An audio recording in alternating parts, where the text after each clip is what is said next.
were planning to do some protests today close to the Azteca. Do you see anything? There is any problem so far? How's the situation right now? Good evening, everyone at Telesur. We are, as you said so, at the nearby of the mythical Estadio Azteca, who is set to deliver the world another group stage game. And right now, Colombian fans keep gathering the surroundings of this gigantic stadium. And as you said so also, a lot of local police force keeps surrounding the stadium around even a kilometer of perimeter away from the Estadio Azteca. So there is a lot of local police, security, and a lot of people that keep waiting for a lot of thousands of fans to keep coming at this mythical Estadio Azteca, who is said in a very few hours to deliver the world another great game between Colombia and Uzbekistan. A lot of police force keep gathering the entrance of the Estadio Azteca that are right now still closed to the thousands of Colombian fans that keep coming at the nearby of the Estadio Azteca. Oscar, what do people tell you about this game? What are the expectations of Colombia? You think they are underestimating Uzbekistan? It's one of the teams that are playing for the first time in the World Cup.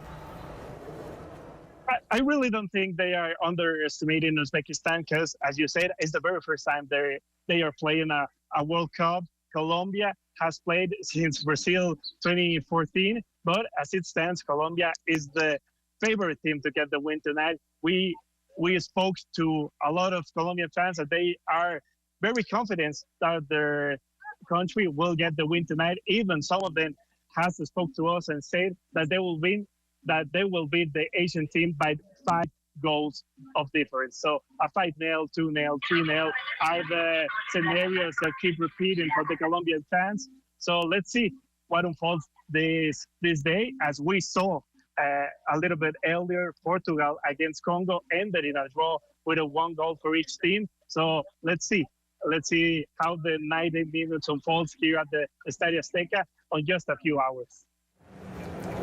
Oscar Arrieta, thank you very much. Thank you, Oscar, in front of the Azteca Stadium. But now, let's hear what some of the Colombian fans were telling us about today's match.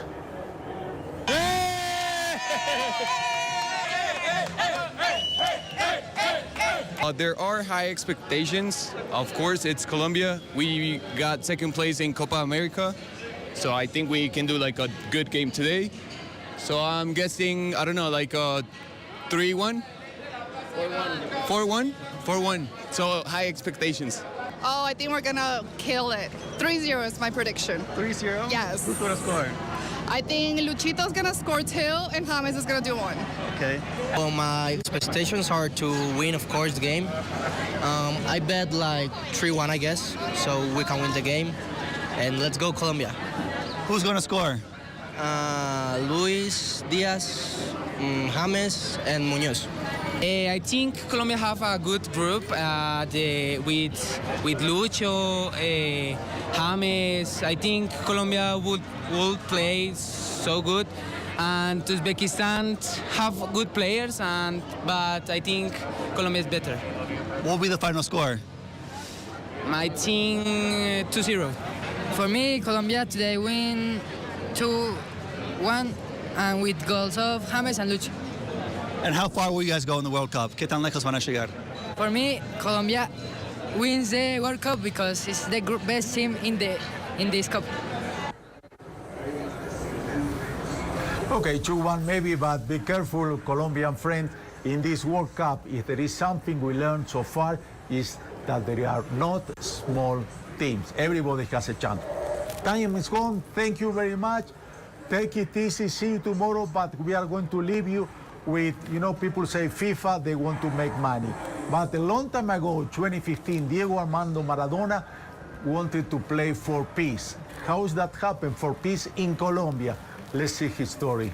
And see you tomorrow. Bye-bye. Yo me equivoqué y pagué, pero la pelota no se mancha.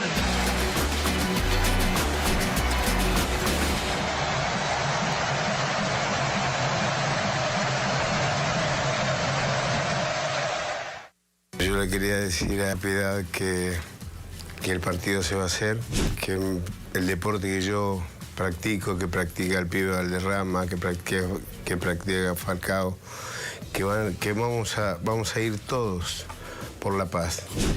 Yo se lo juro por lo que más quiero, que es Benjamín y Dieguito Fernando, que ese partido se hará.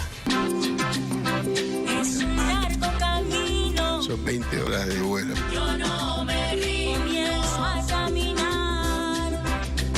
Yo no me Bueno, cumplimos, ¿no? Me parece que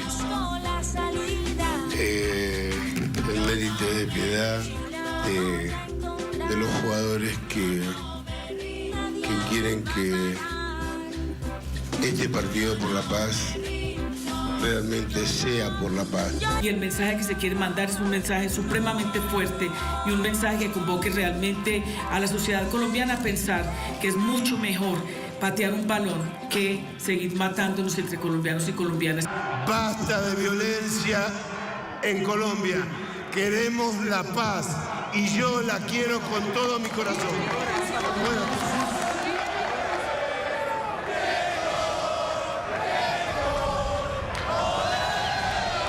La pelota no se mancha.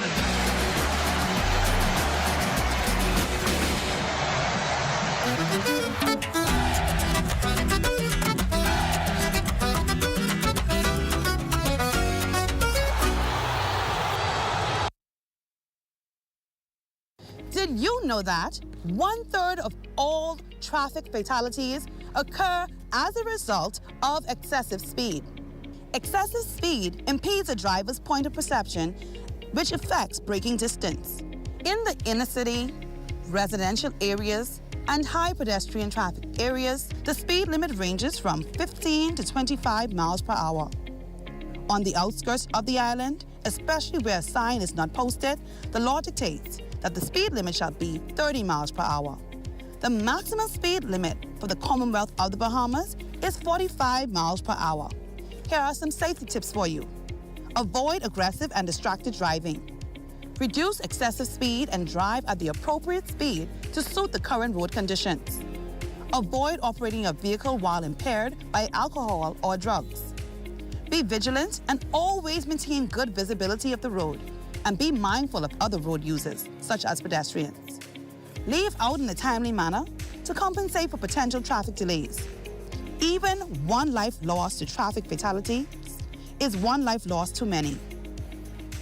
On behalf of the Royal Bahamas Police Force Traffic Division, please slow down.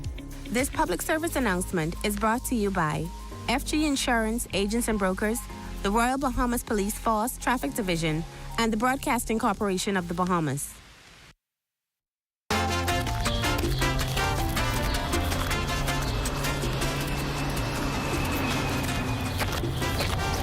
Here, these for you. These must have got false bottom, because they look empty to me. Not for long. You taking us shopping right now. For what? Things you're gonna need in case you can't get out of your house after a natural disaster. We know when we had one hurricane around here. That's it. We get 2 lakhs.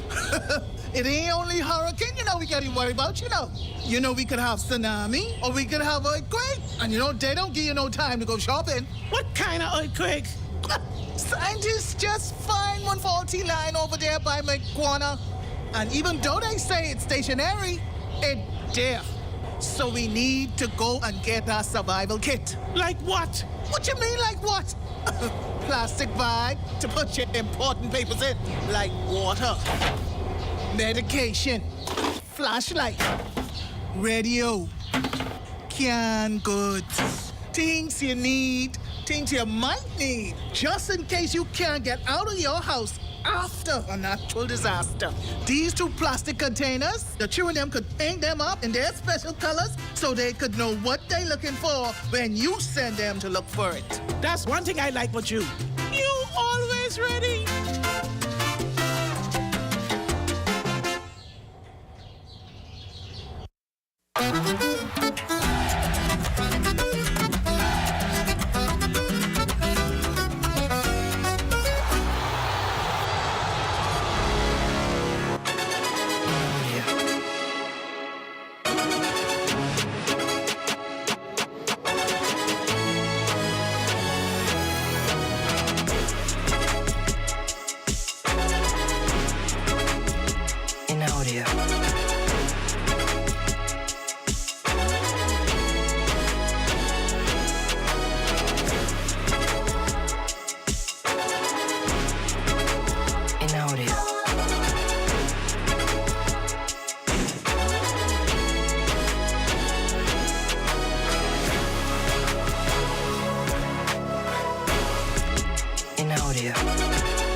Cup is completely rewriting the records books of football. Messi has an historic hat-trick.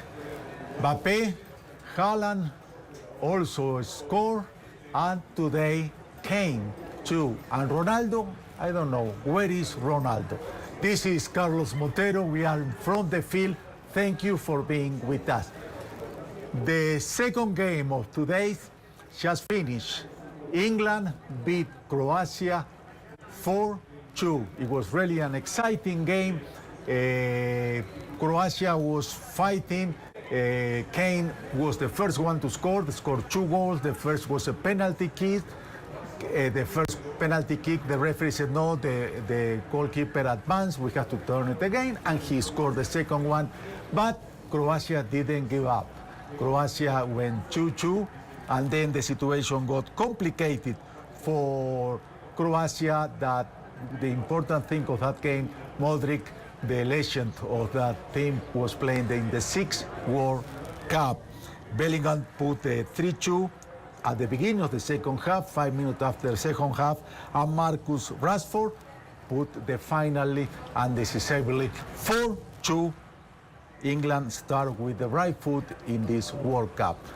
Why I was saying where is Ronaldo at the beginning of the program? Because the first match of today's game was a Republic of Congo against Portugal.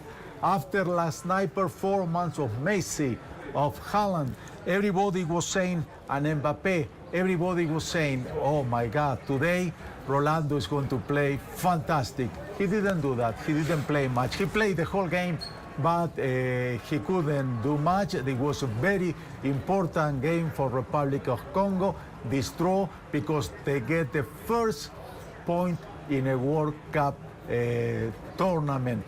After the game, Ronaldo said in X, in Twitter, he said, we didn't start it the way we wanted, but this is just the beginning. Let's see how the fans of Portugal and Republic of Congo reacted at this match. Hey Carlos, how are you? We just saw an amazing game between Portugal and Congo. They ended up tying 1-1, but many of us, and before the game started, expected Portugal to win by 3 goals. But Congo showed that they had a lot of might, they defended very well, and not only that, when you see smaller teams, you usually see them only defending. But Congo showed they were worth much more than that. And their counterattacks, they were very fast and created some dangerous chances. But other than Congo tying with Portugal, the other news is that Cristiano Ronaldo was not able to score a goal. Yesterday, Haaland scored 2 goals for Norway, Mbappe scored 2 goals with France, and Lionel Messi scored 3 goals with Argentina. So I asked fans today, where was Ronaldo? What did they expect of his game, and how did he deliver on the game against Congo? This is what they had to say. Cristiano could have been done more, but his team doesn't search for him. I think he's passionate with everything, but he's great. He's great. I think at the beginning was a little excited, but the final was just boring, and Cristiano Ronaldo didn't touch the ball. I think we can't say anything because he didn't get the chances. I mean, the game was very, very good for the Congo selection, and they didn't let the Portugal players to give the ball to Cristiano and make him have an opportunity to score. Did Congo surprise you? Of course, yes. I had never seen the Congo playing, and they defend gorgeous. I mean, it's amazing. Well, I think that everybody was waiting to Cristiano Ronaldo match a goal, but the match was really hard for Portugal, and sadly it was 1-1 at the end of the match. I think it was a difficult game. Portugal is the best team of me, and I love Cristiano Ronaldo. And Well, there you have it, Carlos. Cristiano Ronaldo may not have had his best game ever, but many fans here still have faith in him and think he still has a chance to win his World Cup. Back to you, Carlos. Thank you, Charlie. And let's see if the fans are right. Let's go with our analyst, Hamid Mark, the man of the $1 million smile. Hamid, nice talking to you again. All those fans, they were saying, Ronaldo didn't play as we were expecting him to play. Why is the reason that Ronaldo was not Ronaldo today in the first match of Portugal in the World Cup? So I'm actually not going to put this all on Cristiano Ronaldo. We have to remember he is 41 years old. He's an older player. Throughout most of his career in his prime, he's been playing on the wing. So now in his older age, he can't move as much. So he has to learn how to play as an out-and-out striker. And I don't think that Portugal were looking for him. If you look at the game like Argentina and Algeria, they're always looking for Messi, but also Messi's a different type of player. Messi in his whole career has never relied on his physical attributes. It's always been about his touch, his dribbling, and he's more of a number 10 than Ronaldo ever was. So as Messi gets older, he's aging more like fine wine than Cristiano Ronaldo, whereas Cristiano Ronaldo back in his prime relied on his pace, how high he could jump, how strong he was.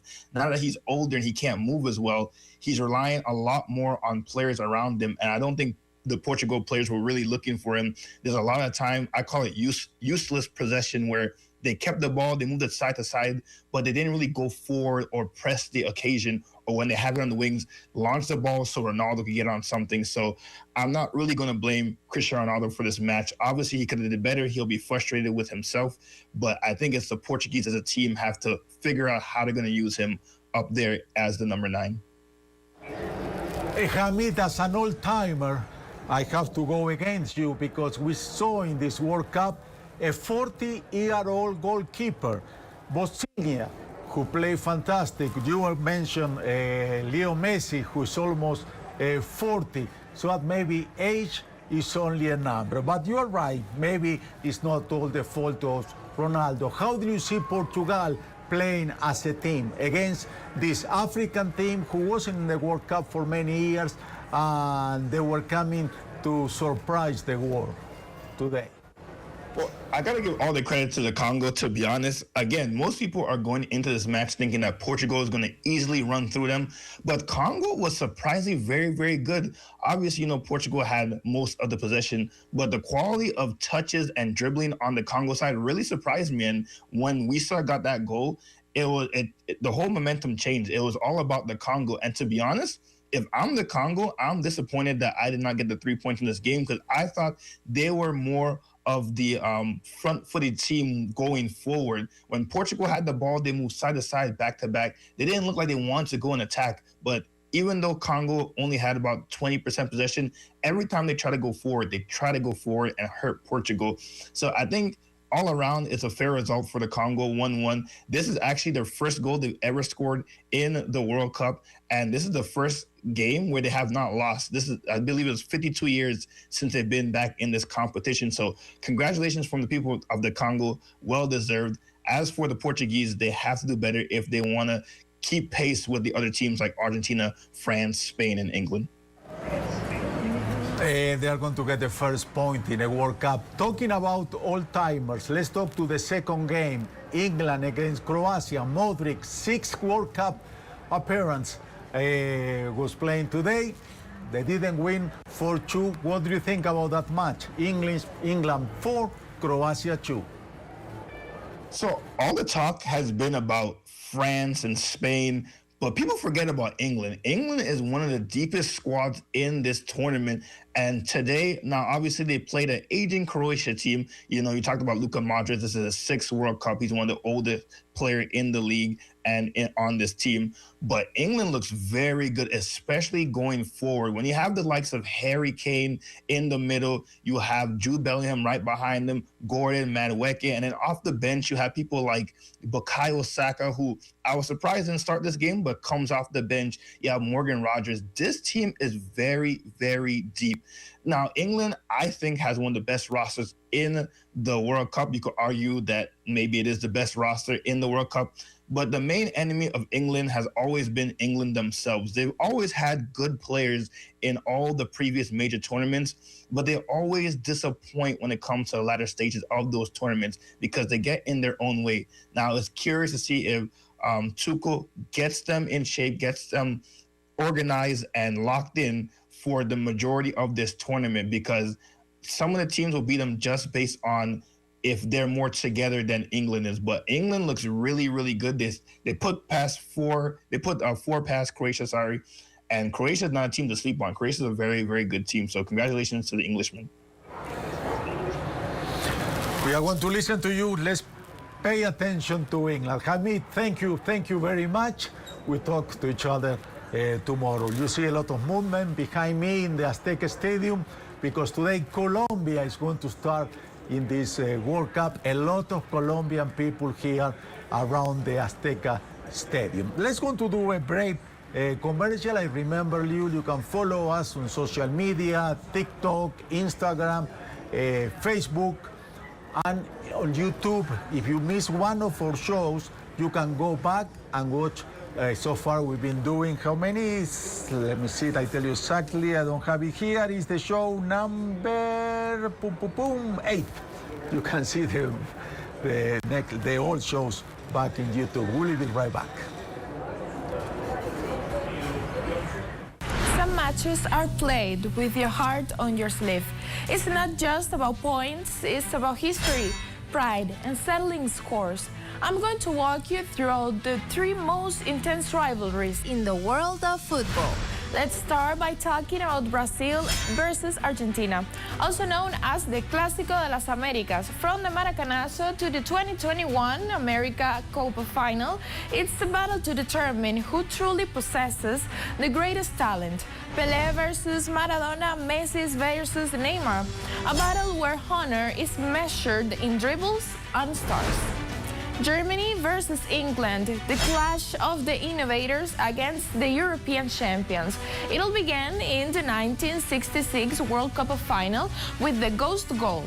And ever since, every matchup has been a tactical and emotional battle. Wembley versus the Allianz Arena, British coolness versus German discipline.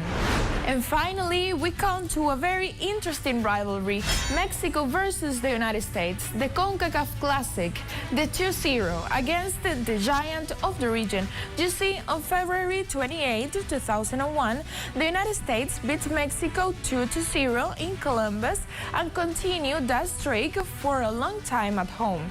But it didn't last forever because Mexico broke the losing streak in Columbus by winning 2-1 in 2016 on their way to the 2018 World Cup in Russia. It's a rivalry that has grown to become personal. The truth is that the World Cup is underway, and join us as we bring you all the latest news and results. Who do you think will go the furthest?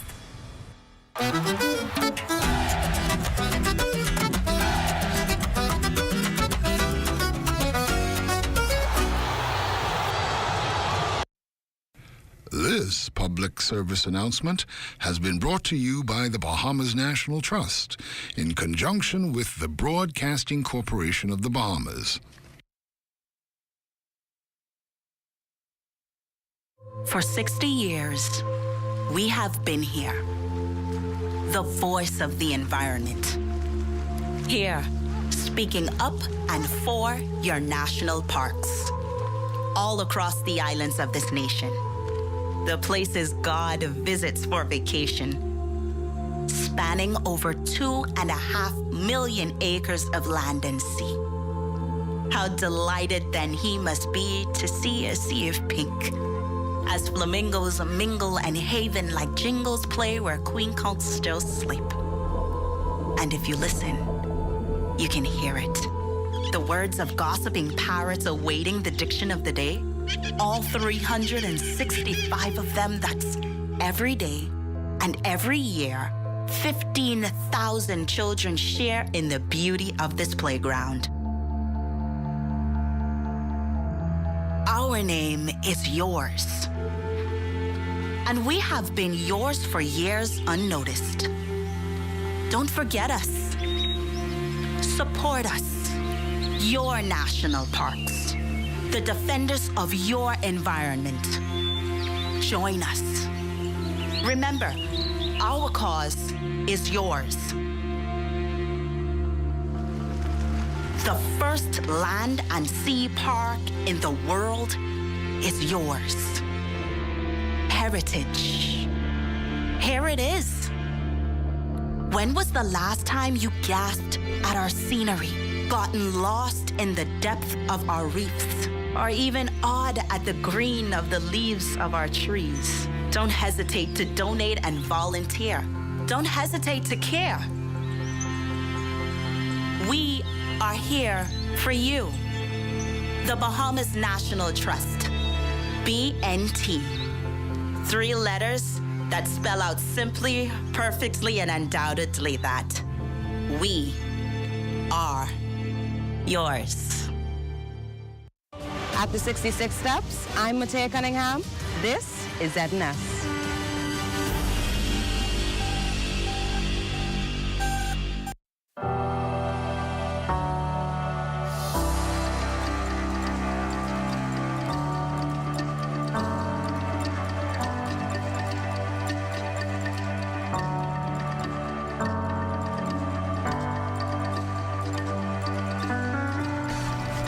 Welcome to Taking Social Services to the People. We're going to home today to what I consider a great father. Just before I take my breath, I have to tell you, Margot Blackman drove me here, and I say, oh, thank God I'm here. But anyhow, what I realized many years ago is that we have more great men in this country than we give them credit for.